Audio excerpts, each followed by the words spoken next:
Like, comment, share, and subscribe. Hit that notification bell in the upper right-hand corner. Follow me on all forms of social media. Check me out at thatdrummerguy.com and enjoy the following presentation.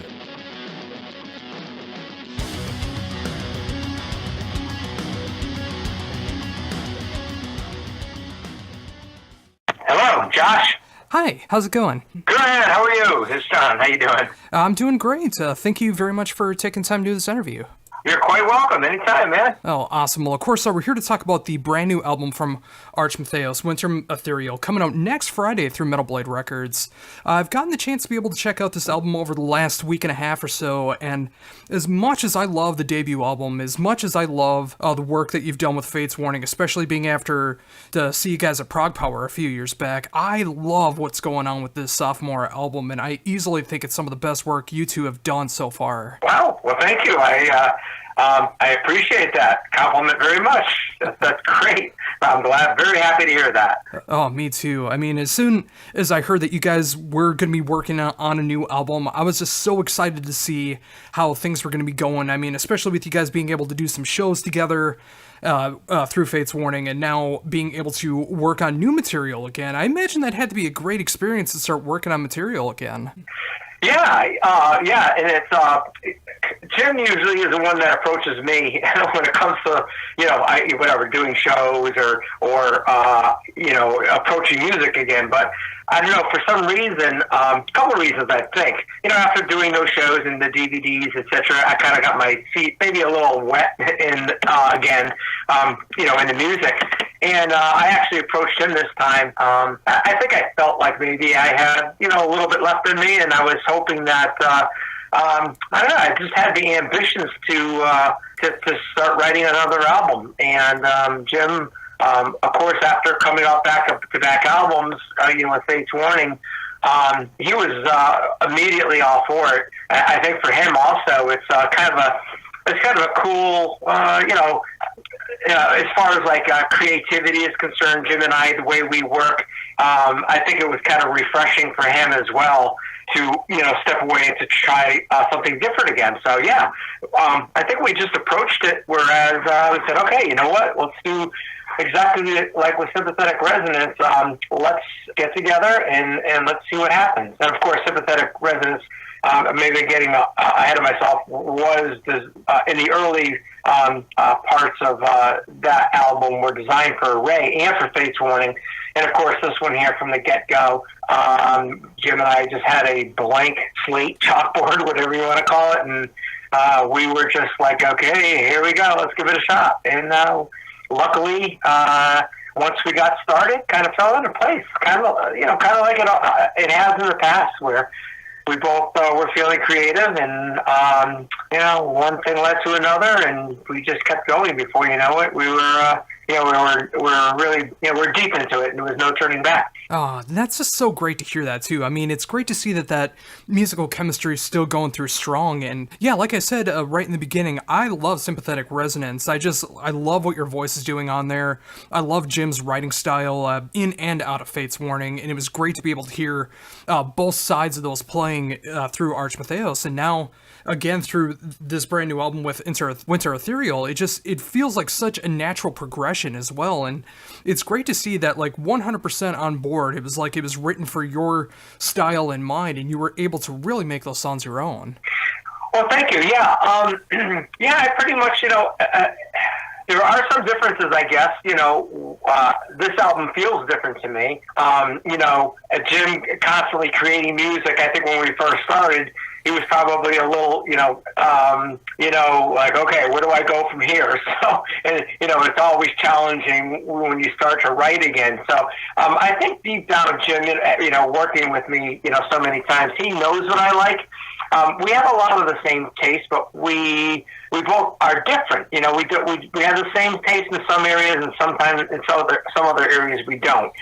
I'm still kind of like, I still have more of my roots as far as metal roots go.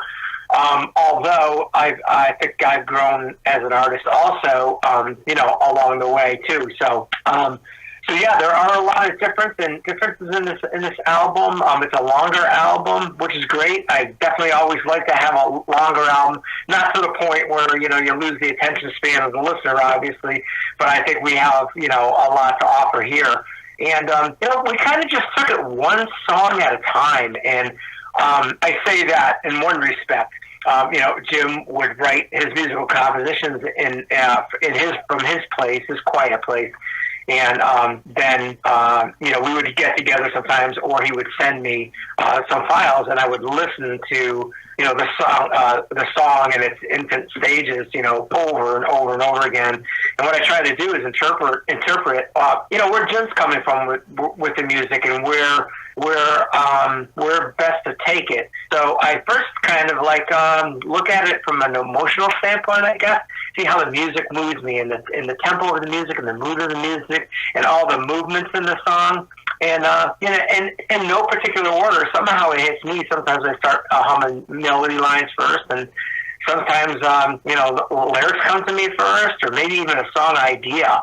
But it's such a building process. But I have to say, though, every single song on this album is so different than the next.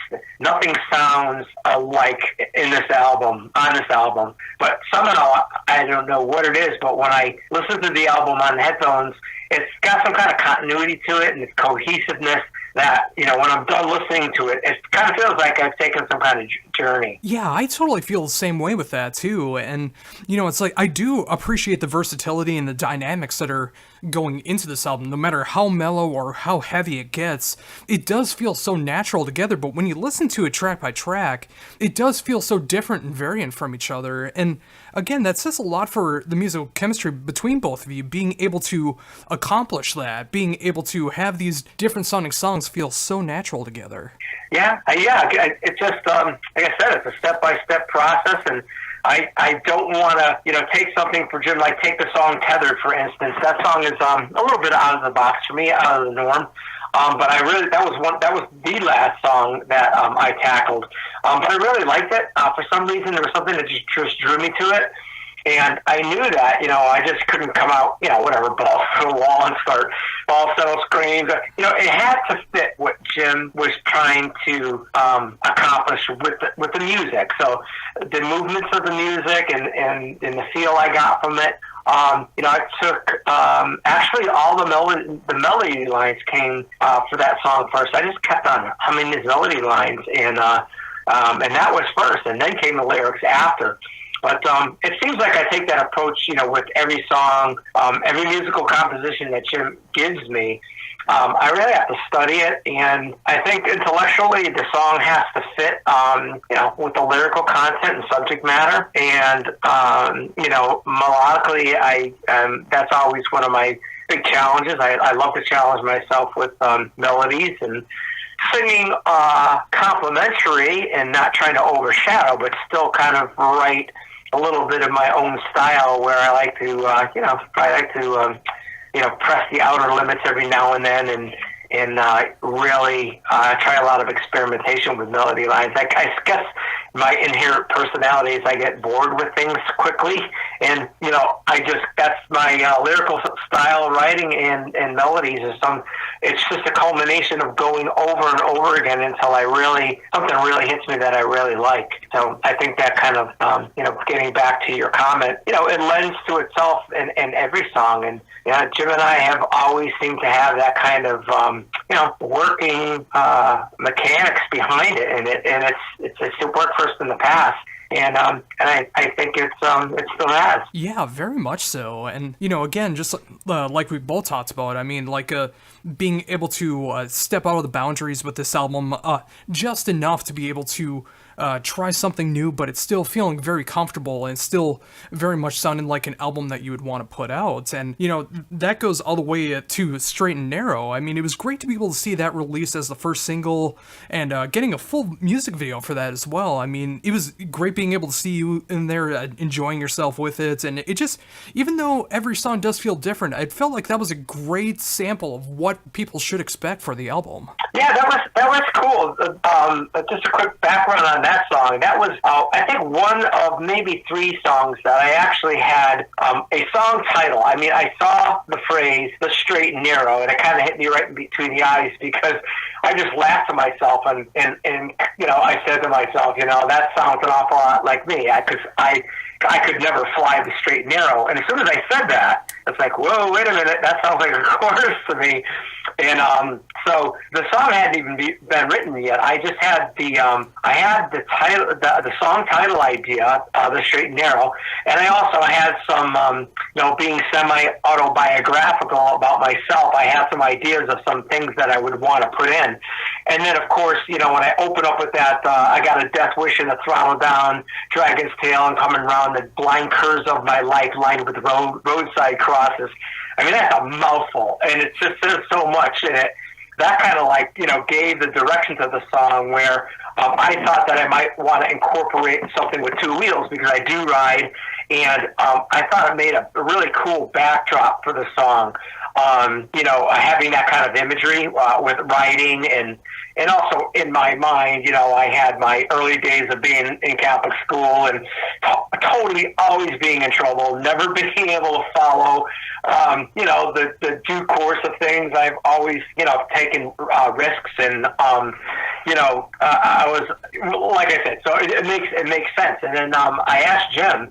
I said, look, I have a song idea. I said, it's kind of, maybe something like Balls to the Wall. It doesn't have to be a long song. Rather, it probably be better if it wasn't a long song, maybe 5 or plus or whatever. And so he did. Then he wrote the music to that. And of course, there's that middle section that sounds almost kind of like, Dio era Sabbath, where she said, "I'll be your light, I'll be your rain, I'll be the one to make you feel love again." It took that turn too, which was, I thought, really cool. So it changed. It actually added a little bit more to my lyrics, where I added the mirage coming off the road is kind of a female temptress. I'm using imagery and metaphors and stuff in it. And so that's how that song came together. And originally, Metal Blade wanted to do Wanderlust for a video, the first video. And Jim and I talked about it, and excuse me. And it's not like I didn't want to, but I just felt that the Straight and Narrow would make a better video, I think, conceptually. So it just worked out where we were able to do it. The circumstances allowed it to happen because, of course, Fates Warning was out on tour, and they were at the Sellersville Theater in Pennsylvania. And so that meant Jim and Bobby were already there. So the other player on the song was Steve DiGiorgio, and then myself. So they flew Steve in, and I drove down, and that's where we did the musical part of the video. And then the following weekend, my wife and I got in my truck, and I towed my motorcycle down to the Poconos in Pennsylvania, where David Brodsky lives, and I drove my motorcycle for two 8-hour days. The first day was 35 degrees, and then the second day was not even hitting 27 degrees, and I was doing 60 miles an hour, on an average. So that's like 14-degree wind chill factor on your face. It's not colder. So that's the story behind the Straight and Narrow. And it was cool. We kind of just flew by the seat of our pants, and we had some preconceived ideas for the narrative, but it all came together, and we left it open for interpretation. So, but I was really happy with the way it came out. Oh, very much so, and I'm glad to see the reception for it too. I've seen so many people so happy with what they've heard so far with Straight and Narrow, and so many people excited to hear the rest of the album, and being able to hear the rest of the album, it's just like, I think everyone's going to be in for such a treat. I mean, with the epics that are on the album, the more hitting songs that are on there, the more mellow tracks that are going on. I mean, it's just got a little bit of something for everybody. And again, with like Straight and Narrow, it's just like, it was a great example of what to expect with the musical chemistry. But again, throughout the entire album, you got such amazing people being able to play with Jim and yourself. What was it like for you to be able to have all these different people join in? Well, it was twofold, and the reasoning behind it, it was great, to answer your question really quickly, but I'll elaborate. Sympathetic resonance, of course, it was a matter of convenience, and also having Joey Vera and Bobby on the album is always like, who wouldn't want to work with them? They're phenomenal musicians. So it seemed like a natural thing to do, but it did cause a little bit of, I don't know what I want to call it, confusion maybe, where a lot of the fans were, there were comments. And so, we kind of wanted to steer away from that this time, where there would be less confusion. And, it is not, it's not Fate's Warning without Ray. It's Archers Matheos is, a collaboration between Jim and I as far as, writing is concerned. And then, of course, whatever happens after that. So this enabled us to move forward without the, the stigma of what followed, sympathetic resonance. So, but the way it worked out was because Bobby and Joey were kind of like, they felt the same way Jim felt, like, maybe we shouldn't this time, and understandably so. I mean, I'm really grateful that they were on the first one. But then once Jim actually took control of the, with my blessing, of course, as far as the musicians, because he just knows a lot of musicians. He's worked with a lot of musicians. And so he started going through this list. And, Joey and Bobby said, wait a minute. If you're going to have different musicians on the album, then, I'd be up for one or two songs. So that's how it worked out. It worked out great. We were able to have Joey and Bobby play on it, along with Mark Zonder and Steve Giorgio and Joe Tobias, Sean Malone. The list goes on. Thomas Lane, Matt Lynch and Bart Kolstad, Frank Aresti. So it came together. And to your question, what was it like? It was really cool. I think that for me, it was no challenge at all. It presented no issues for me whatsoever. I think it actually enhanced things because having, so many different drummers with different styles, and bass players with different styles who are able to write their own parts was great. And I think it just added so much more dynamics to the album.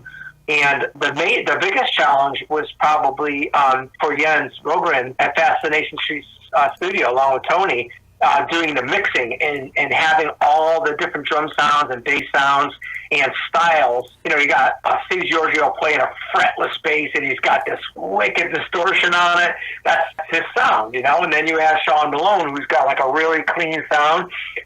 So my point being is they had their hands full trying to make it sound cohesive, in the final recording. So that was the biggest challenge. But other than that, it was all a plus as far as I'm concerned. I think the players on the album are phenomenal. What they added, I really like what everybody did, and it seems like now that I've heard the album, I can't hear it any other way. It seems like the songs actually fit the players, to whatever songs they ended up with. It just seems like however that happened, it just happened for the best. And I've since then been able to meet a few of these artists that I've never met before.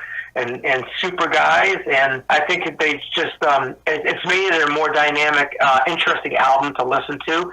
And of course, there are fans out there that are fans of these musicians too, which makes it even cooler that they're hearing one of their, maybe their favorite bass player or drummer, playing on this album. So I think it's all 100% positive. Yeah, I absolutely agree. And even though I did see that as well too with the first album, kind of like those preconceived notions that it feels like it might be like a Fate's Warning album without Ray. When you listen to it, I've never felt that way with it, and it just felt like a great collaboration between both of you. But now being able to have more of that, the dynamics going on within the lineup, let alone the music and everything, it's just it's great to see how all of this is continuing on, and already with next Friday it's going to be coming out. I mean, what's it like for you knowing that the second album of Arch Matheos is coming out next Friday? I try not to think about it. I don't know. I'm excited. I am. I'm excited on one front, and of course, I'm always I never take anything for granted. Having said that, anyone in the media, such as you, that has heard it, I've heard nothing but good things. So, I mean, that's a really good indicator. And I just hope everybody feels the same way. I hope, and I know there's going to be haters, and there's going to be people that don't like it. There's people that don't like my voice, and they never will. And that's understandable. I give all that. I mean, everyone has their own taste, etc. But I think the fans of probably, you have fans of Fates Warning that are fans of the, first incarnation of Fates Warning and the current. And then you have fans that are maybe one or the other or both, whatever. So I just think the majority of people, I hope that they're happy with it. And so, I'm excited about it. Curious as to see what the reaction is. And it's almost like, man, it's everything that leads up to it. It's like a whirlwind because, if you add up the time that we first started writing, I work full time. So it's, unfortunately, I work as hard as I can. So it's like I'm working 2 full-time jobs for 2 years now. Well, actually more than that because I was doing the shows and everything. I've just been busy for so long. But I think, it's going to be almost 2 years by the time it's all said and done. So, and it's crazy. It'll probably just be a huge relief, I think, when it comes out and because, hopefully the reactions will be good and I can just sit down and relax and probably enjoy it instead of stressing over it. You know what I mean? Oh, I completely understand that. I mean, especially when you have to have a life outside of music too. I mean, be it work, be it family, be it social life, whatever the case is. So, just knowing that this full album that you've been working on with such a long-time partner creating music and having all these other great musicians joining on there, it's just, I imagine it's got to be that great feeling of just knowing it's out there for people to enjoy or possibly rip apart. There's always going to be that ebb and flow, but it's just knowing that it's out there. It's got to be that good feeling. Yeah, it's a good feeling, a relief for me, like what you just said. As far as like, it's been a while. Where this album, I don't know if it's the older I get, but it was a lot. This album was a lot of work. It's a lot of traveling. Long hours, and I don't say that I'm not complaining. I enjoyed every second of it. But then again, I mean, it's family stuff. It's so much to do that sometimes. And then the videos came, and then we're doing another. We just finished another video for Tethered that will be coming out. So it's been kind of nonstop for me. I know behind the scenes, it probably people think of that. Okay, whatever. He wrote the album, went to the studio, and it was over. But that's not the case. I've been really going since 2011. Not full time, but considering I do work full time, it's just that shit is falling apart here that I got to get to.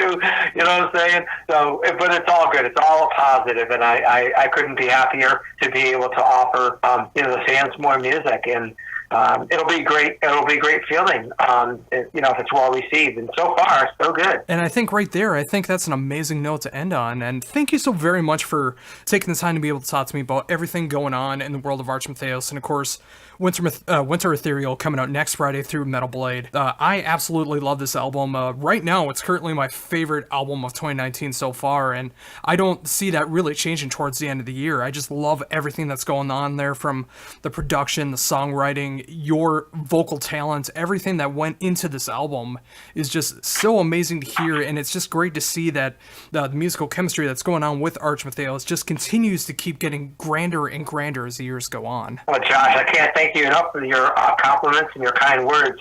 It's a good feeling, and I hope you enjoy it for a couple months to come at least.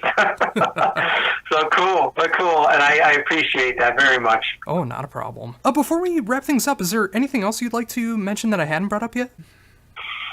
Let me see. Well, no, I think I let the cat out of the bag. Of course, the Straight and Narrow came out, and Tethered is being worked on right now.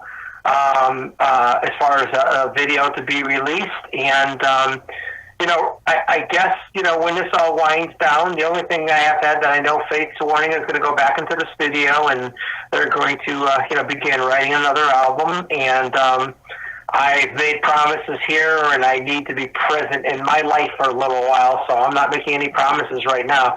But you didn't ask the touring question, so God, you're the first one that hasn't, but I was prepared to answer it. That's, I'm going to be present in my life right now, and I've made promises I need to keep. So they probably won't see any dates as of now, so... but that's it. I want to thank all the fans again for continued support. It's been absolutely an amazing ride. Dedicated fans all the way back from the early albums, and can't thank you enough You've made my life more fulfilled. That's for sure. Thank you.